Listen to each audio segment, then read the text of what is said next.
Is what's your version of events? Would you give me what you think's happened here? Corruption in this case entirely, because truth is not occurring in this room. I don't say you're lying, I'm saying truth is not occurring. This video contains the interview of a man who has repeatedly breached the restraining orders against him. Brian Pead was a counselor working for an agency for vulnerable youth. He was convicted in 2010 of offering to pay a 14-year-old girl £300 for sex.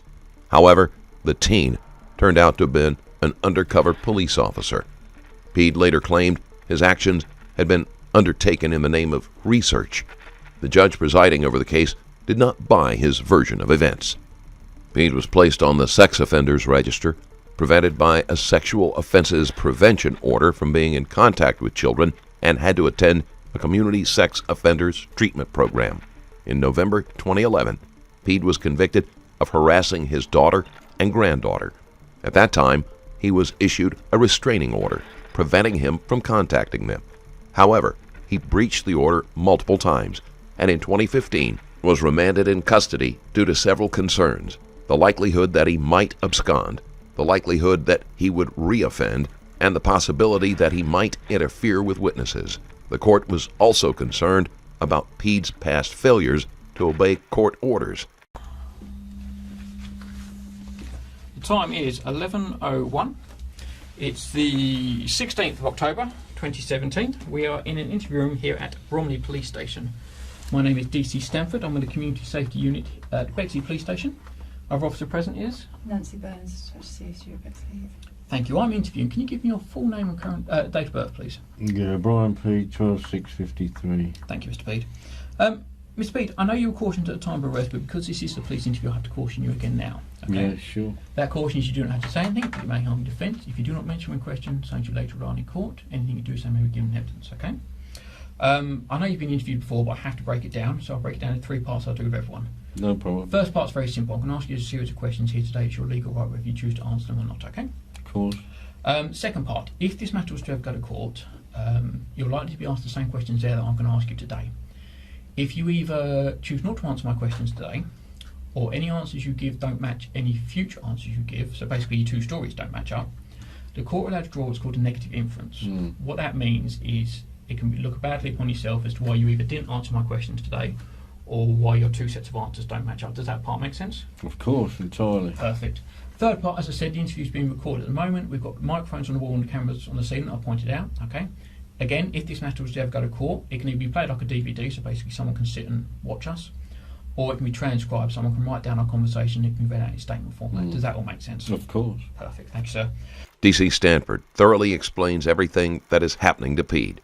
Pead is almost condescending in his replies.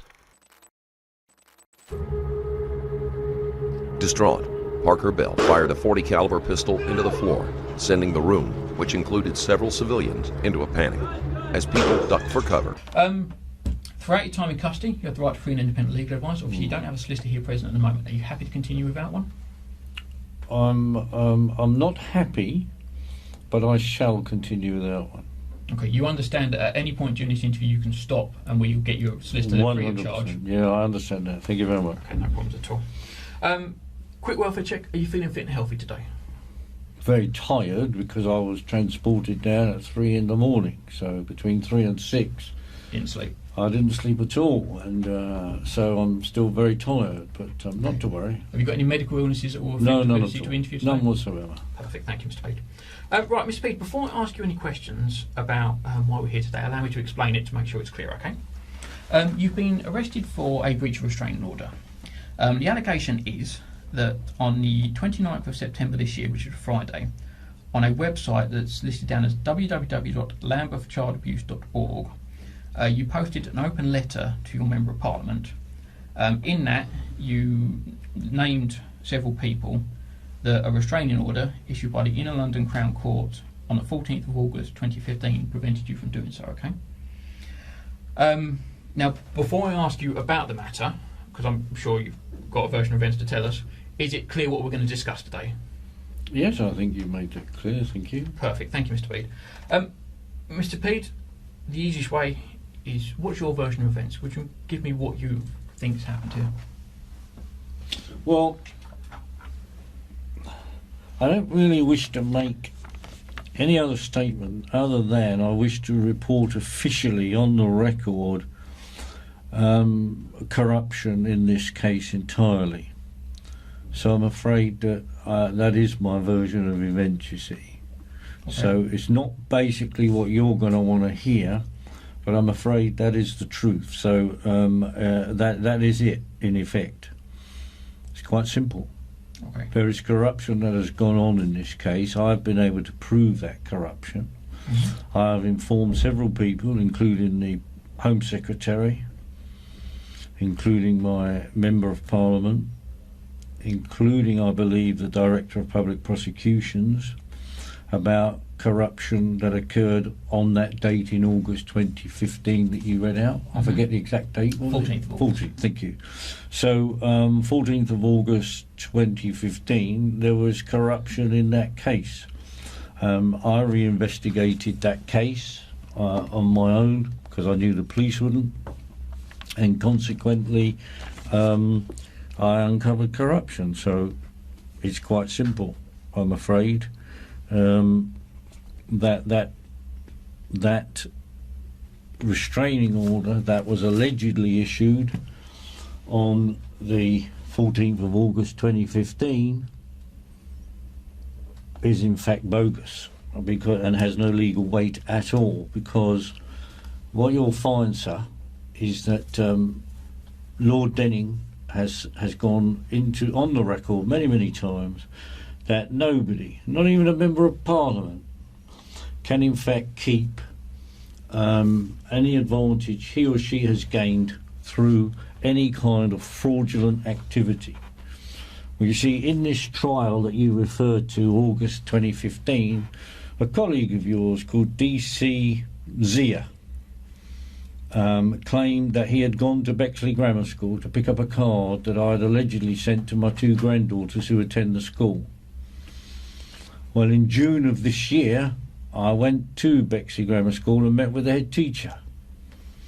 And he said that the police have never been to that school at all in relation to my granddaughters. Of course, the police have been to that school, they go to every school, but not in relation to my granddaughters. It was completely different. So he said the whole thing is bogus. It did not happen. The card never reached the school. Well, as you can imagine, that was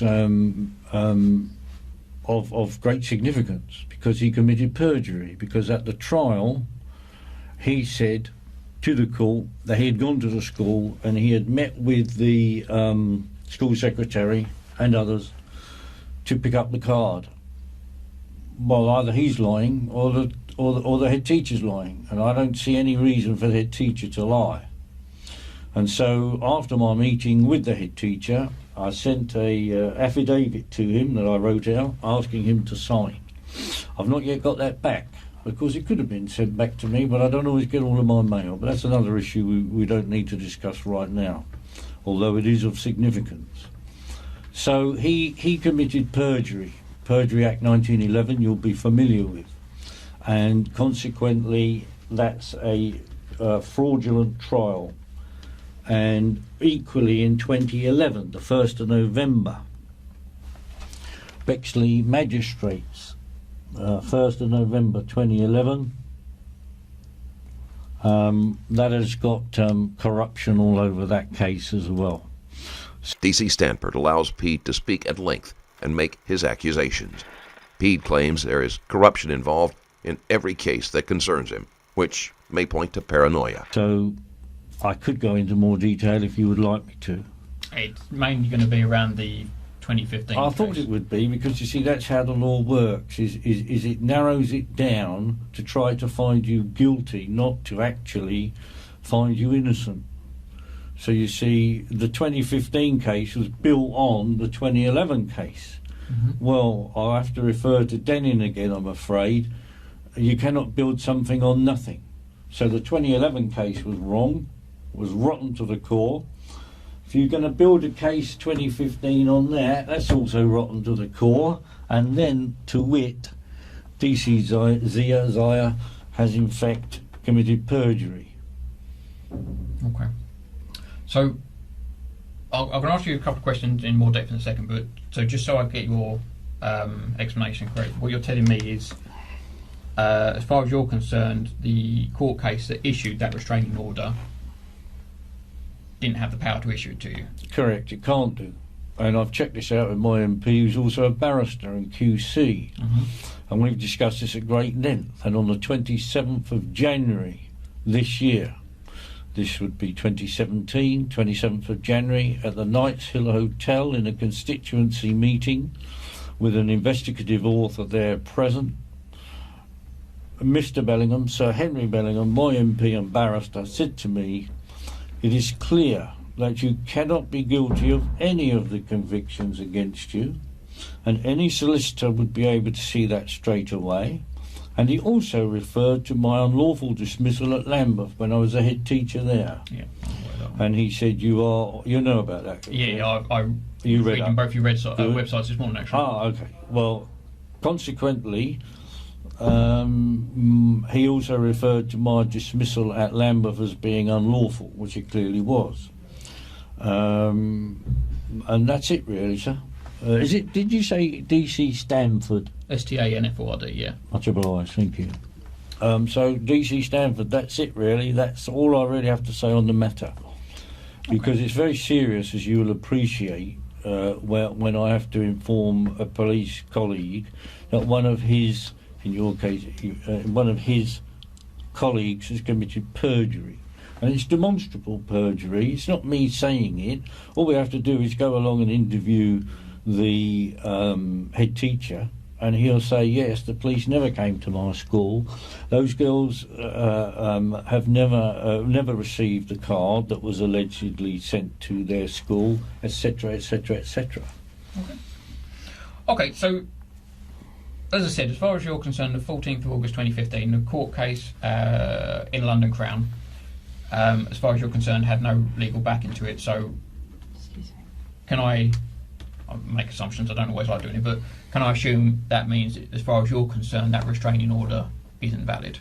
Yes, I've spoken many times with, again, my MP on this matter, and he's agreed that the restraining order has no validity in law. Okay. A couple of questions I have to ask, and please don't think I'm doing it to frustrate you. I have to, for obviously want to. Were you aware of the conditions, whether you agree with the order or not, were you aware of the conditions of that restraining order issued on the 14th of August 2015? Were you ever served a copy?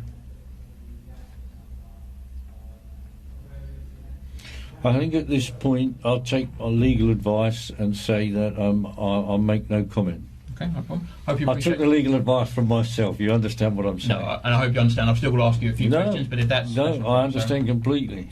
So just to re-ask that question to make sure it's clear for the listener, were you ever made aware of the conditions of the restraining order from 14th of August 2015? No comment, sir. Okay. Can I just check, because I did have a good read of it this morning, along with both the websites actually. On the, I don't want to make a mistake, let me show if it's right. So I had a look at the www.lambchildabuse.org website. Right. And on it, dated Friday the 29th of September 2017, there is a article under the latest news heading that's listed down, Brian Pead hand delivers letter to MP Henry Bellingham. And I've had a good read. I'm not going to read it all out because, as you can see, it's quite a long letter. Right. Can I just ask, were you the author of this letter? So, are you asking me if I wrote a letter to my MP? Yes. The actual article on the website, is that your letter? It is signed from Brian Pead, but I want to ask, is that the letter that you wrote? Were you the author of that letter, or did someone write it on your behalf? The letter itself I wrote. You did. So of course. So the one that starts, Dear Sir Henry, an open letter. I trust that you are well, and it goes. So you were the author of that letter. I wrote to my MP for sure. I'm always writing to my MP. Yes, I found a couple of letters like that. Just out of interest, it says it's an open letter. Was it only published on that website? Did you actually post him, or say hand deliver even? Did you actually hand deliver him the letter as well? Yes, it was hand delivered to his house. To his house. Okay, it was by yourself? Oh yeah, by me. Superb. And was that before or after September the 29th? Did it go on the website first, or did you hand deliver it first?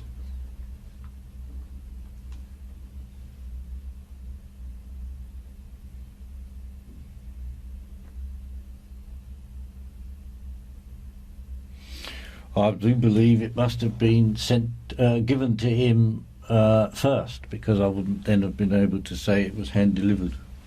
Perfect. Okay.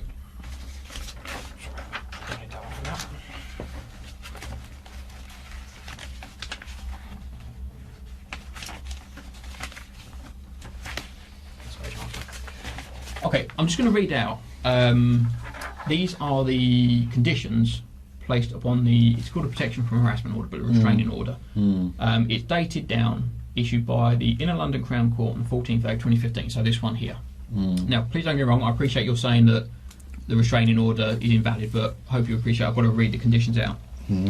It's got two conditions down on it. It says you're not to contact directly or indirectly Paul, Sorrell, Emily, Lauren and Joseph Birch, or go to Melville Road, Sidcup, Kent, or publishing or arranging to have published by another person, whether on the internet or on paper, whether true or untrue, any information referring to Paul, Sorrell, Emily, Lauren and Joseph Birch. Okay. I know I've asked, but I will double check. Were you ever served with those conditions that you remember?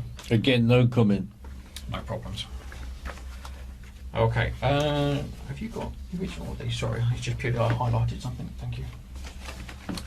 I'm just going into the letter, which is a direct print off the website, and I make note there's a couple of referrals. I'll read one paragraph out. As we have discussed, for the Bexley Magistrates Court to determine according to law in this case, my daughter Sorrell Birch and elder granddaughter Emily Birch. Do you remember writing that part? Well, I will clearly have mentioned my daughter and grandchildren, of course, but I don't know the context of what the rest of that sentence was. That was an incomplete sentence. Do apologise. I'll read the rest. I'll read the rest. I don't feel you have to. Don't worry. No, it's not a problem. Okay, so let me read the whole paragraph again. So, as we have discussed, for the Bexley Magistrates Court to determine according to law in this case, my daughter Sorrell Birch and elder granddaughter Emily Birch would have had to make complaints to the police. They would have had to have investigated the complaint. My family members would have had to have made official statements, and they would have had to have appeared at court against me. Since none of these ordinary and lawful procedures took place, Bexley Magistrates Court could not have determined according to law. Okay, that's a paragraph that's included in. I'll go a bit further along. I'm not going to read these out all the way because I don't need to, but there's further referrals to Emily.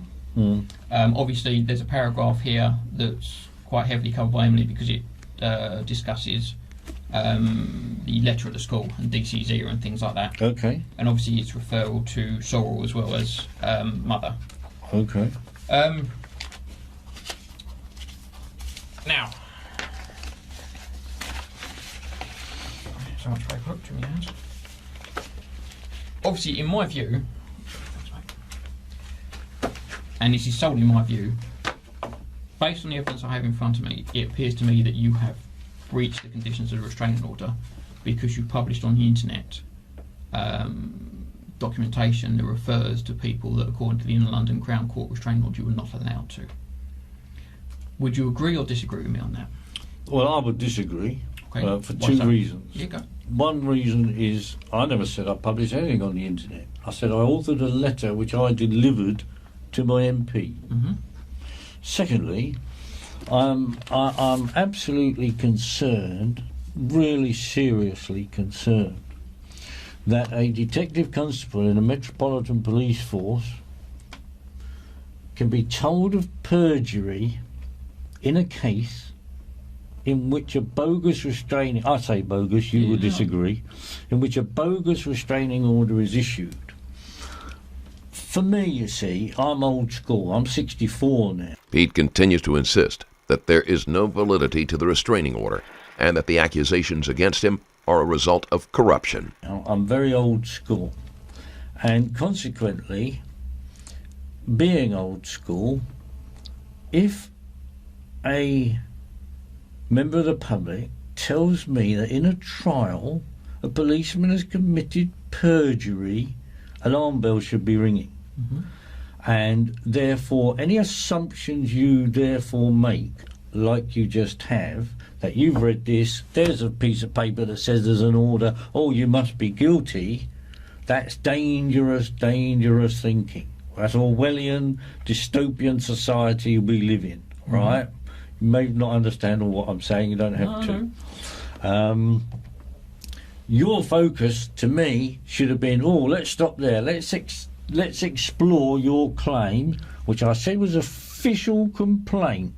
I specifically used those words for the tape. My official complaint is against DCZIA of perjury against the 1911 Perjury Act. I've then given you other evidence from Stephen Elphick, the head teacher of Bexley Grammar School, who confirmed, yes, indeed, the police had never been to his school. And yet here we are now, and there's no disrespect to you, I've got to say what I've got to say. I never bring personalities into it. So here we are now, I'm sitting here, and I've got two people against me, so I'm already outnumbered. I know all that issue about I could have somebody, don't worry about that. And here you are pursuing a line of questioning which is so narrow as to be, I argue, unlawful in itself. Because I've already thrown a spanner in the works to your reasoning that there is a letter I sent to my MP, you've got an internet post, and you've got a piece of paper that says it's a restraining order. You put 1 + 1 + 1 equals guilty. Well, I'm afraid real life isn't like that. And if it's a paper exercise that the police want to do yet again to find me guilty, that's fine. You know, no problem. You say you've been on my two websites. Was the other website justiceforbrianpead.com? And did you read on there, did you see on there a copy of my latest book that I'm in production of writing, which is called Blueprint for Abuse and State-Controlled Child Abuse? No, I think I got as far as 10 weeks, 12 prisons. 10 prisons, 12 weeks. Oh, way round, sorry. Never mind. It's one of those way rounds. I remember the numbers. No, but it's very good, thank you. So, yes, so I'm going to say to you, DC Stanford, that with the greatest respect, you have a job to do, and you're a paid civil servant, in effect, public servant. I understand that, not a problem. You got bills to pay, mortgage, perhaps wife and kids, I don't know. Doesn't matter. The thing is, I don't really want to engage in this interview any further based on the fact that I have given you demonstrable corruption and perjury and that, and you haven't. Because you see, you mentioned the date of the 23rd of September 2011. I haven't. Well, I have. You mentioned Emily. So I'm giving you the date of the 23rd of September 2011 when I was arrested, having written letters to the Home Secretary, etc. And my beloved Emily, who was only 12 years old, was used as a decoy to have me arrested and put me in Belmarsh, right? And they thought they were doing a clever thing by saying she was a witness in a trial. She's never been a witness in any trial. So that needs to be sorted.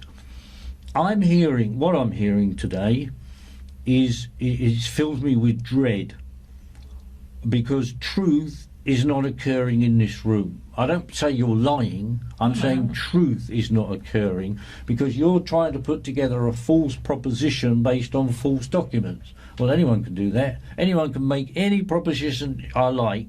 You know, I could call you a murderer, write some pieces of paper that proves you're a murderer. To make you a murderer, it's a false proposition. So at the end of the day, sir, I'm afraid that needs to be investigated, why Emily was used as a decoy. Although Pead is able to articulate his points rather well, he skates around the fact that both his daughter and granddaughter uphold the accusations against him, and they have no reason to lie.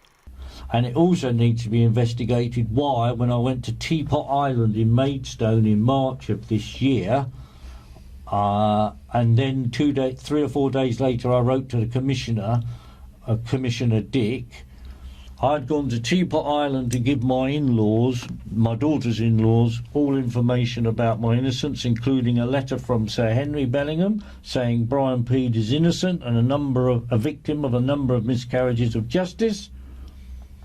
I gave that to my son-in-law's parents. 3 days later, I wrote to Commissioner Dick. 2 to 3 days after that, I get arrested. And another bogus charge. To be honest with you, the rule of law doesn't really apply in this country anymore, certainly not to me. I cannot get a fair trial, because if I told you everything about this case, you wouldn't believe me. But I tell you that we're in Bromley for a reason, because the woman who was head of Lambeth, Phyllis Dunipace, OBE, who ratified my unlawful dismissal, is a co-director of a company of a magistrate in Bromley called Daphne Wickham. Look it up on the internet, Company's House, you will. Yeah. So I'm afraid to say, DC Stamford, that I'm not in this room here today anything to do with a breach of a restraining order. I'm in here only to do with the fact that I and if you want to call it this way, I'm an author of books related to child abuse. For my own personal reasons, I was abused as a child in a children's home. I got away with it lightly compared with my brother, who was 8 or 9 and was buggered regularly by police officers, by priests and everything else, right? So that's my motivation. Right, so I will expose everything I can to my dying breath about organised abuse. And if you've been on my website, you'll see another book there, not written by me, written by a journalist in Ireland called Bruce Arnold, and he wrote about all the schools and homes in Ireland. He called it the Irish Gulag. Gulag is a word for prison. Right? Yes.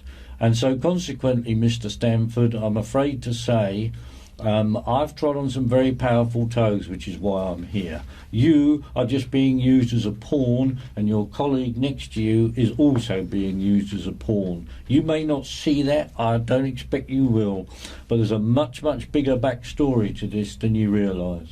And I've now got that on the tape, and that'll do me. Okay. There's no need for me to drag this out, I don't need to, but there's just a couple of questions I want to ask you. Obviously, whether you choose to answer them is not a problem. So obviously, we've said that you wrote that letter. That one's not up for dispute. You did raise a point, which I'm going to ask you directly about now. Were you the person who posted that article on the website? I'm not prepared to say, no comment. Okay, no problems. Are you one of the admins for that website? Do you have editorial control? Again, no comment. Okay. Does anyone else have editorial control? No comment. Okay. Does anyone else post either under their own name or under your name? No comment. Okay. Are you aware of everything that's placed upon that website? Well, of course not, because you know, how do I know something's not being put on there right now while I'm in this room with you? So I can't be always aware, can I? It's impossible. No, that's the nature of a website. I notice there is a comment section. Obviously, that can be accessed by any member of the public. But the actual main content, these letters, is there anyone else that has access to post other than yourself? Yes. Okay. But are you aware of all the main posts? Not the comments, I wouldn't expect you to be aware of that, but the actual posts that go on the website, are you aware of everything that goes up? I'm aware of the ones I write, of course. Okay, so you're aware that this letter went up onto the website on the 29th of September? Well, it's on there, isn't it? You've seen it. It's there on the internet. Okay. What sort of internet access do you have? Do you work from a home office? No, I don't have the internet at home. I don't want it at home.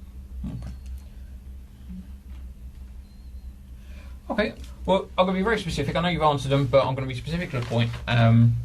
Whether you agree with it or not, were you aware of the restraining order issued by in London Crown Court on 14th August 2015? No, I'm not going to answer that question, Mr. Stamford, based on the fact that it's quite clear where this is going. It's quite clear that you want to incriminate me in a breach of a restraining order so that A, I can be imprisoned, and B, that the authorities, as they like to call themselves, though they have no authority over me, I'm quite capable of managing my own life, I'm sure you can. That the authorities like to pretend that there is a restraining order in place. After refusing to comment on a string of questions, Pead can't quite resist being condescending to D.C. Stanford by telling him he knows exactly what the police are trying to do to him. He makes it sound like quite a grandiose scheme rather than just a simple matter of breaching a restraining order. Right? And also what fills me with dread is you actually said that you read out the piece that neither my daughter nor granddaughter Emily had ever given evidence against me on the 1st of November 2011 at the Bexley Magistrates Court. And never made a complaint to the police, never made a witness statement, never turned up in court. Well, again, that should fill you with dread, actually. You should be saying to yourselves, or even saying to me, well, hang on a minute, how can that even possibly happen? Because it's against the rule of law. But I don't hear these things from you guys anymore, you see. When I went to see Detective Chief Inspector Clive Driscoll, he's on the website, he was a former Child Protection Officer for Lambeth, he told me, of course you can't be guilty. Of course you can't be guilty of any sexual offence. You cannot be guilty of the criminal damage, of impersonating a barrister, which they've done before, all sorts of nonsense. And of course harassment of my own family. Can't be guilty, he said. So how does a Detective Chief Inspector, how does an MP and a QC tell me you can't possibly be guilty, and then I find that I have two guys in here doing everything they can to try and find me guilty? You see, that only says to me, Mr. Stanford, sorry to, I saw you were going to interject, but that only says to me that the government, call it whoever you like, is still pursuing this course of conduct against me. And when I met DCI Driscoll 2015, 2 years ago, 2.5 years ago, because it was March, he said to me, I can tell you, because I've now left the Met, I can tell you that the Met is persecuting you. His word, not mine. You are flagged up, he says, as a very dangerous man. Not because of anything you've done, because of what you write about. Well, I'm afraid, sir, that if that's the society we live in today, where you can be dangerous because you're exposing corruption and child abuse at the highest levels, well, I think that's a very sad state of affairs, quite frankly. Okay. Two last questions, then I'm completely done. Again, I know I've asked them both before, but so I'm very specific. Are you aware of the conditions upon that order? Again, no comment. Okay. And in your view, and this isn't in your view, it's no trick to this one, in your view, are you guilty of breaching a restraining order? Absolutely not. Perfect. Sorry, please? I'm sorry when you... Sorry. Oh no, I'll deal with that later on. Can I just, sorry, when the lady, I forget your name, was it Mrs. Burns? No, it's DC Burns. DC Burns. Can you say what your role was, please? Because I didn't catch it. I'm slightly hard of hearing sometimes. Co-interview. But I thought you gave a role within the... Oh, I'm a DC in CSU at Bexley Heath. It's the Community Safety Unit, just our department. Thank you. Basically, to allow me to talk to you and not be writing down all the time. Oh, no, I get Burns, that. I get that. I just wanted to get that for... Same department. Yeah. Okay, right. Thank you. Office. Yeah. Mr. Pead, before I conclude this interview, is there anything I've said that's not clear that you want me to repeat? No, I think you've been clear enough, but I'm going to have to repeat myself that I find this a very disturbing interview from the point of view that I have now given you several problems around this case, because another one, of course, is a commander of Lewisham, Kate Halpin. Can I just hold you for just 1 second? I'm aware of the allegations you're making against the Chief Superintendent, DCG and things like that. My understanding is all of these complaints have already been made. You've obviously already made them to your own... They've never been investigated. But you've already made them? They've never been investigated. Okay, what I'm saying, though, is if you've already made the complaint... They've never been officially made to the police. Seeing that there will be no real progress in this interview, DC Stanford brings it to a close. You made him to the MP. Yeah, well, what's he going to do with them? But the MP He's then an referred you MP. straight to the police. Well, you'd think so. He's never given me any indication he's done that. Nothing in writing, nothing verbally. So there's an issue there. Brian Pead was found guilty on all 3 counts of breaching a restraining order. Thank you for watching. If you like this type of content and want to support the channel, there is a Patreon link in the description below. You'll be able to watch videos with 0 ads and some that are too controversial for YouTube, and you'll be supporting the channel at the same time. Thanks again for sticking around, and I'll see you in the next video.